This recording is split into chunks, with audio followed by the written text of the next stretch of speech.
Well, greetings and salutations, everybody. The You guys are going to hear a dog in the background whining, and it's because of the fact that all of her friends left. Um, but anyway, sorry for being a little bit late here.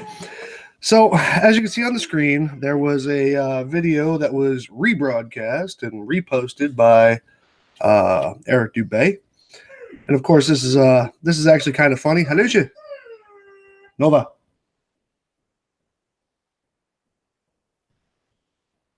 It was fine.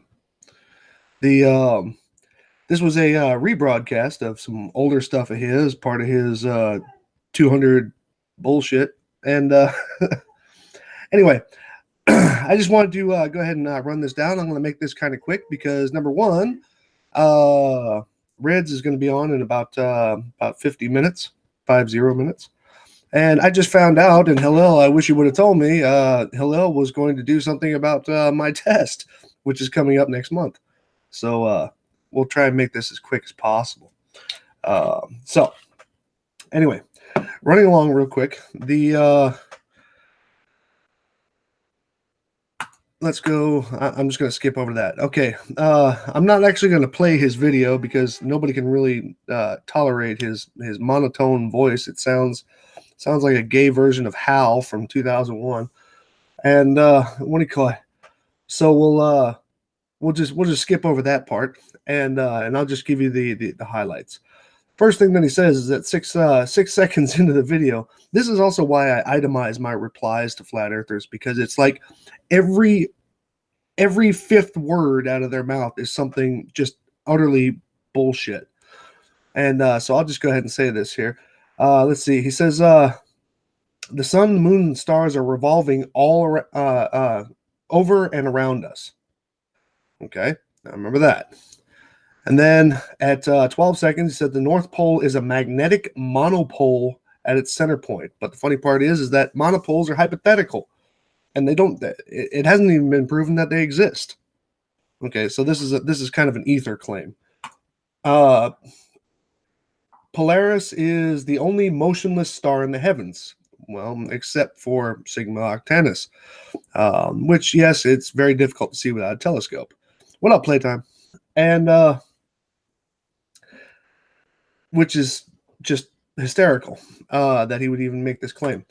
Let's see. Constellations are revolving around in perfect circles over the Earth.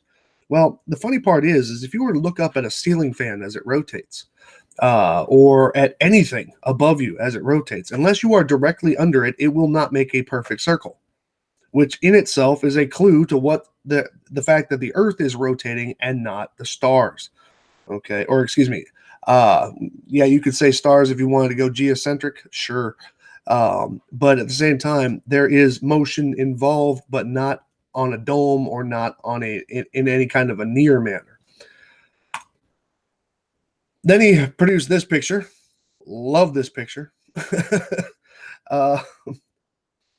This picture has so many problems, and this is the should I say the classic AE map with the dome flat Earth model, which Dubay still sells. So make no mistake about it. That's exactly what he's selling. Let's go over some of just a few of the highlights of why this doesn't work. Okay.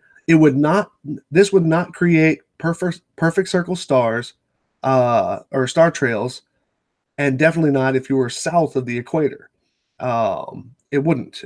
First of all, you got the ceiling fan effect up here. All the star trails would be oval, every single one of them.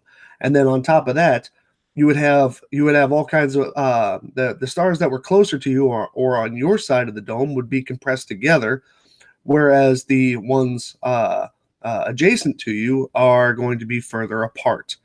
Something else we don't observe. We don't observe it at all. Yes, apparently the stars on the dome rotate. That's the claim. And this is all classic FE bullshit.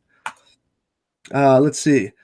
There would be parallax distortion on those constellations, on those constellations as you moved to different locations. This is also not observed.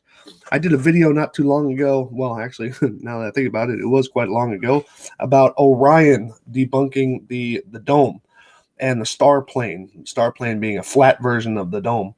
And the simple fact of the matter is that if it was close, if the stars were close and they were on either a dome or on a star plane above the AE map, well, then quite simply, there would be a parallax distortion to them, and the dimensions of them would actually look incorrect if you move to a different part of the world, especially if you move to the southern hemisphere. They would literally look different than what you see in the northern hemisphere, and vice versa. I did that quite simply, and actually, as a matter of fact, when Rob Skiba did his 10 reasons debunk, which he claimed it was a debunk, I thought it was hysterical. He actually drew Orion and stuck it onto a ceiling and moved to 3 different positions. And if you take those 3 pictures and you put them together, guess what? They do not match in alignment and size as far as the spacing of the stars. That's called parallax. And guess what? That doesn't work because that's not what's observed. Okay, so then let's see. This would not allow for stars to rise due east and set due west, as is observed every night. That from every location, there's stars that you will see that are directly due east and due west of you, and it just wouldn't happen. It would always arc, and it would always arc in the same way. Whereas in the southern hemisphere, they arc the opposite way. In other words, they arc northwards, which is what I also put into here. This would not allow for the tracking of stars south of the equator as they arc northwards, while in north of the equator, they arc southwards. That does not comply with this model at all. Okay, it's just impossible. It's visually impossible. The lensing that you would need to do that would be incredible. And sorry, that's just not what's observed. So bullshit on that. This would not allow. This is something that every flat earther fears. This would not allow for tracking of stars or the sun, for that matter, with an equatorial mount for a camera or telescope. Period. Even Bob Nodell came back with that one. He tried to come up with, they were selling the personal atmospheric dome, and what do you call it? And he himself couldn't even explain it. He even said in the video, he said that I don't know if this is a good enough explanation for you, because it wasn't, and he knows it wasn't. So, period. Equatorial mount will not work with this particular configuration. It just won't. Period. And then this was funny because he contradicts this a little bit later. He says, well, I said this would not create the clockwise versus counterclockwise rotation of the stars as explained by Dubay in his description. In the description of his video, and also once or twice in the video itself, he says, facing north, the stars turn counterclockwise from left to right, or from right to left, excuse me. Facing south, they turn clockwise from left to right. Facing east, they rise in front, and while facing west, they rise behind. This clockwise and counterclockwise motion would not occur here. It would all be in the same direction, period. And there would be no rotation of stars looking south, period. There just wouldn't. Okay. And he even goes on to even admit that here in a second. So, like I said, none of these would occur simultaneously. Then for about 30 to, well, yeah, a little less than a minute, he went on the rant of the speeds versus the speeds versus the speeds. As in the rotation of the Earth, the orbit of the Earth around the sun moving with the galaxy, and the galaxy moving through the universe. Apparently, flat earthers think that this is somehow impossible. Yeah, so I'll just leave it at that. It's called relative motion. Look it up. You'll figure it out. Or maybe you won't. Now, I love this one. Right at the end of that, he says, what do you call it? Why haven't the constellations changed over thousands of years? Well, number one, let's talk about those thousands of years. I would like to see a star chart from, let's say, 1,000 years ago, 2,000 years ago. Okay, something that is an actual accurate depiction of the stars that are in the sky. Now, I've asked flat earthers for that several times, and guess what? They haven't. They haven't shown me one. Now, that's not to say that these weren't named 1,000 years ago, 2,000 years ago. Of course they were. Um, most of these things get their names from that time period. But I need to remind you of something here. The stars in the constellations are well, first of all, they got their names and they got their organization or the pictorial that they were placed after. They got that by the relationship of the stars in the organization that they're in, not because all of the stars are in the exact same position. Okay, some of the stars, it's been tracked, have moved. Okay, but it's the relationship of the stars. Like Orion's three in a row. Okay, that has not always been exactly three in a straight line. Okay, and I don't even believe it is today. But that relationship of three of those became the belt. Okay, the three that go downwards, which one of them actually isn't a single star, it's actually a nebula, or the center of the nebula, is the sword sheath, and et cetera, et cetera. It's the relationship of the stars. Now, for example, this is Tom Hanks. Okay, this is Tom Hanks when he was younger. This is Tom Hanks, relatively close to now. Okay, you can tell that this is Tom Hanks in both of these, even though some of his facial features have changed. However, it's the combination of the entire look that makes you know that it's him. Okay, here's another one, Ozzy Osbourne. Okay, you would recognize him if he was standing next to him. You would recognize that they're the same person. Period. It's just what it is. Okay, and then of course there are some who don't change hardly at all. But I guess we'll just leave that be. So the next thing that he brought up, wait, did I already go through? Yeah. Our Earth planetarium, however, is so vast that perspective won't allow any observer to see all of the stars simultaneously. Now, that's a mixture of two excuses. One, why you can't see Polaris from the southern hemisphere, and two, distance due to perspective causing things to disappear. But guess what, Dubay? That would also mean that we wouldn't see stars on the horizon, which we do see stars on the horizon. So you're wrong, period. Because the ones at the horizon, they would actually be the most distant from the observer, especially if you're looking, let's say if you're in the southern hemisphere looking north. So much for that one. And then this one was great. This one was great. Ready? We can see Polaris. I put some dots in here because he put some extra stuff in the middle there, naming off specific constellations and stuff. So we can see Polaris and northern constellations from every point north of the equator simultaneously, but conversely cannot see the so-called South Pole star Sigma Octantis or other outer constellations simultaneously from every point south of the equator. So what he's saying is that this is complete and utter bullshit. Okay, I'm sorry, it is. And so because you will see just for the same reasons that you see these ones in the north, you'll see these ones in the south. Now, simultaneously is kind of a strange word to use there. And let me tell you why. Now, simultaneously, not every place in the southern hemisphere will be able to see the same stars at the same moment, period. Okay, because half of the globe is in daylight. Half of flat Earth is in daylight, if you want to go that route. Okay, and same with the northern hemisphere.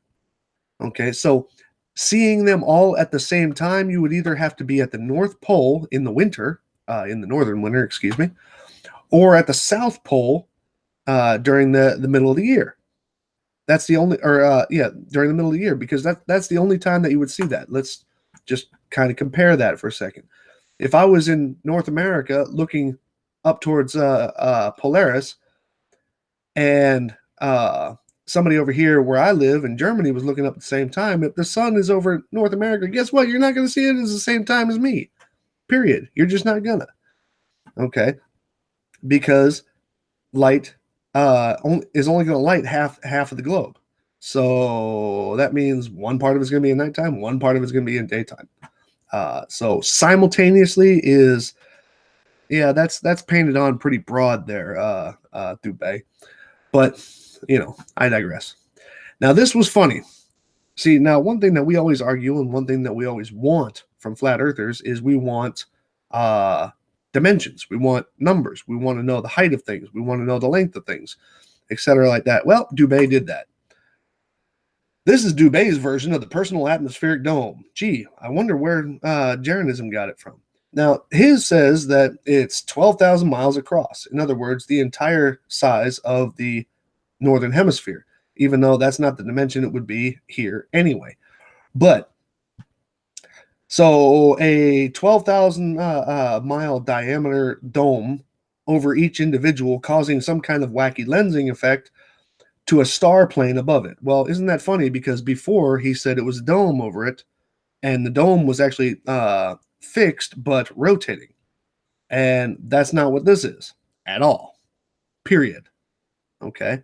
So now you run into a little bit of a problem here when you do this. Now, what he's trying to do is the same thing that Jaron did with the personal atmospheric dome is as you go further south, the dome somehow magically rotates. Isn't it funny how flat earthers like to use spheres to define flat earth? I mean, they might find that a little bit odd, but nevertheless, now Polaris is up here on his drawing. How are you going to get that reflection through this? That just doesn't even work. Okay, it doesn't work, period. It doesn't work at all. So how you're going to get that reflection off this, I'll never know. And now, right now, he's right about at the Tropic of Cancer, but I'm not 100% positive because he's got it kind of covered over. Now, then it gets to the equator. Now the dome is completely perpendicular to, or well, the rotation of this is perpendicular to the surface of flat Earth. Now, this is great because just geometrically speaking, given his previous diagram of the dome starting at the edge of the ice wall, you wouldn't be able to go any further south without some kind of really awkward anomaly happening here, because your atmospheric dome or your lensing dome or whatever the hell you want to call this thing would actually butt up against the dome that was actually there, which is also not depicted in this drawing because it's a star plane up at the top, and somehow reflecting or refracting a horizontal line to a vertical line. You tell me how that works, and we'll make some money together. Okay, so absolutely none of these three things match that. None of them do. Absolutely none of them do. And plus, his own diagram does not match that. Okay, this gap area here, you see the gap, the dark gap area below the star plane, that would be noticeable in this. It would be, there would be a black area. So there isn't. So keep trying. And let's see here. Oh, this page intentionally left blank. Sorry. Now, this is what he says. This is where some people actually get their wackiness from. These drawings. These are the drawings that Dubay put out a long time ago. Okay. This is how field of view works, according to him. Your field of view comes out at a specific angle. It hits the horizon, and that's where we see it hits the land, and that's where we see the horizon. And then somehow your vision reflects or bounces off the ground, and everything below that bounce you can't see. That's just what he's saying. Which, if you actually turn this in the correct direction, because line of sight wouldn't change, what you can't see is actually being obstructed. Silly enough, right? No, we're not allowed to look up, Blue. Not at all. So that's just like total and complete stupidity. And now he doesn't stop there, of course. This is the whole thing. So if you're at the North Pole, this doesn't even make sense to his previous diagram of things arcing and stuff like that. So, what the hell? This is what he says you can see. And I think this is where Gleam gets his 26 degrees from. But guess what? You even got that wrong because it's not 26 degrees or 28 or who cares what.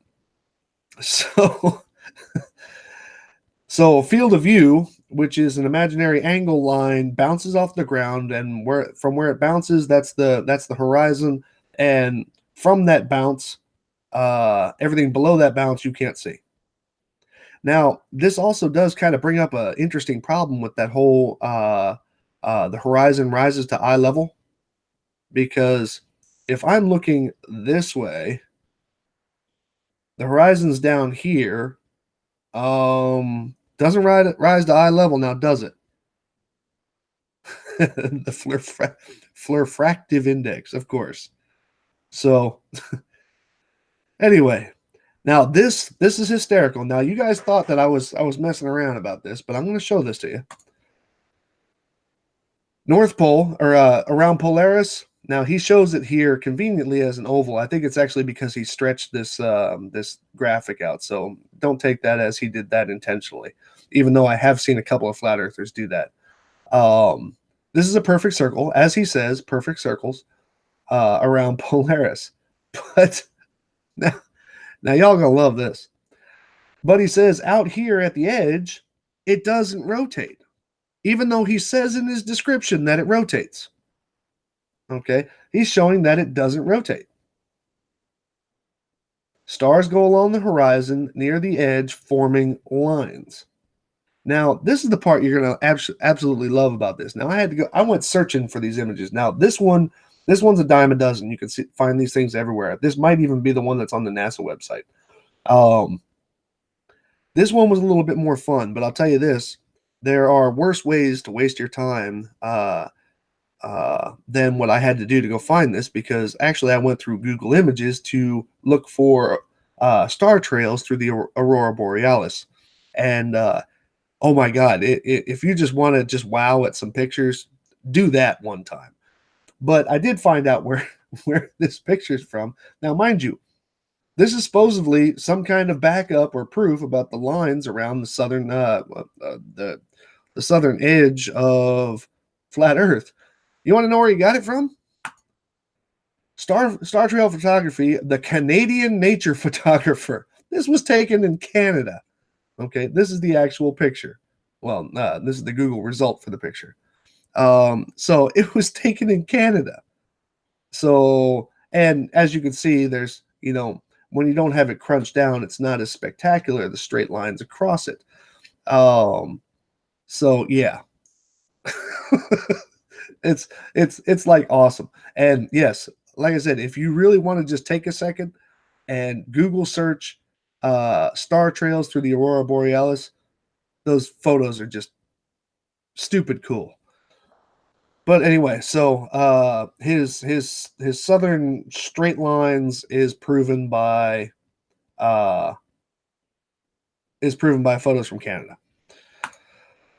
Now this one right here kind of, now he specifically picked one that doesn't show both rotations. Now there's plenty of them out there. This is a panoramic, a super wide angle lens, probably approximately 180 degrees of star trails.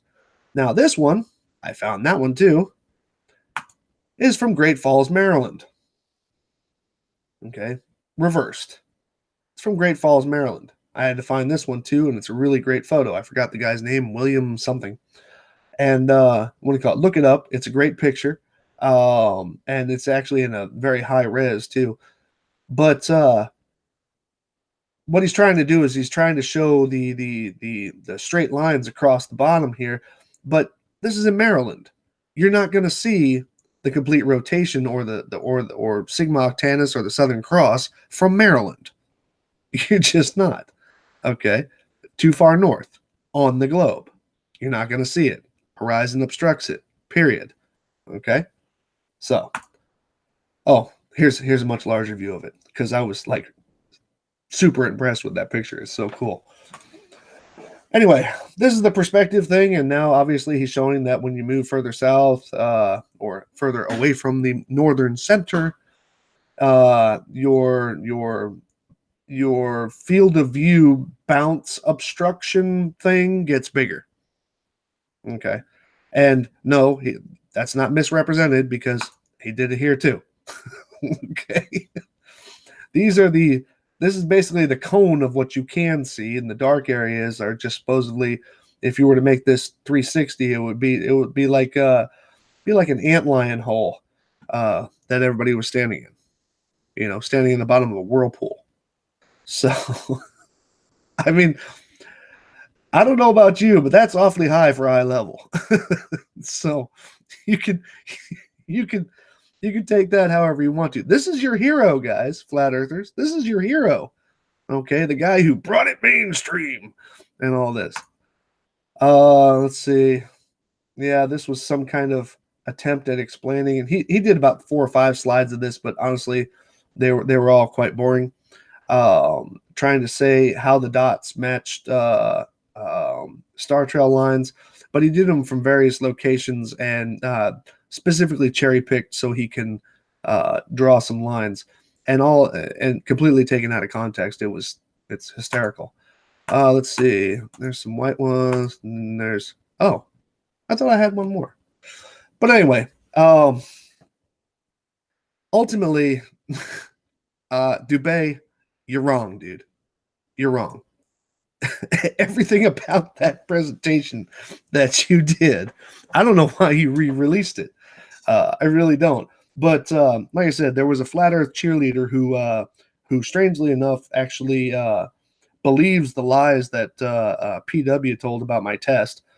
He believed those lies, and then turned around and said, "Dubay just destroyed you guys," and blah blah blah blah. So I figured I'd take a look, and yeah, I had a little bit of time, so I figured I'd do this. Um, so that was basically all I had for this. And I'm really not, this time I'm not going to stretch it out too much because of the fact that, uh, yeah, Tommy, the black image, the black slide was the underside of flat Earth. Um, I don't want to take too much time because Hillel wants to get his stuff rolling, and then what do you call it? And Red's rhetoric is going to be on in about 20 minutes. So, oh, and by the way, this is a photo from Big Willie.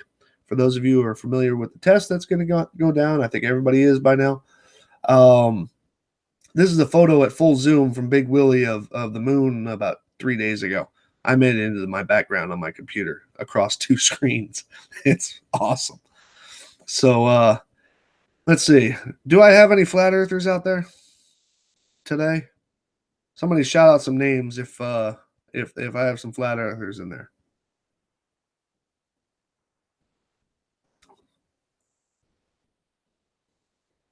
Let's see.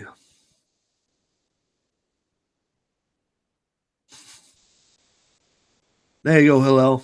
Looks flat to me, but observations aren't scientific. Says flat earthers. Oh, what's up, Cosmic Surfer? Actually, you know what? To be honest, Cosmic Surfer, when I was doing that moon thing a couple of months ago, um, your photo made this one look silly just because of the color and the quality of what it was. So I have to say that was awesome. What? Oakley's here? Really? Bonehead. Did you know that Nathan Oakley, well, all flat earthers just can't seem to grasp the concept of what a closed system is without a barrier. I'm going to put out a video here in just a day or two, but honestly, I can just let this one out to you, and everybody can feel free to use this. A fish tank is a closed system without a barrier on the top of it. Okay, a fish tank, as in inside the water, there are all kinds of different influences going on. There's also different types of currents and thermodynamics and all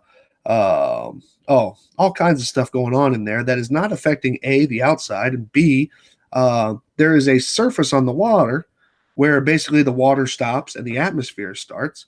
So therefore, you could say that even though we know that atmospheric pressure and water pressure are greatly different in their amounts, um, Water should be shooting out of the top of the tank, right? Yet inside of that tank, there's living fish, there's plants, there's various things, which if you took them out of that environment would die. And so if I were to use an analogy for a spacecraft, whenever you buy a fish and you go over to the fish tank store or the aquarium store and they put in a little bitty baggie with that water that they got him out of and stuff like that, that's your spaceship. So fish tank is a closed system because everything that exists in that environment exists only in that environment. When you take it out of it, it dies. No, wow. Stents love. Water falls down because of reasons? No, according to Thrive and Survive, water stays down because of air pressure. So, go figure. Anyway, ladies and gents, yep, and fish tank gets its light from outside of the water. So, go figure. Ladies and gents, I'm gonna get off here because I want to watch what other people are doing, and I think I'm gonna be on Red's hangout because he sent me a link, and we'll see what that's all about. And Hillel, I'm sorry, like I said, dude, I didn't really even know. And yes, the clear and usable photography video will be coming after my test. I've been slowly putting that one together, but so many other things have gotten in the way of doing it that dealing with the negative has basically kept me away from doing the positive. So anyway, everybody go watch those things. Hillel, when you put your stuff up, let me know. And Red's Rhetoric is on in about 20 minutes. So you guys all have yourselves a great rest of your night.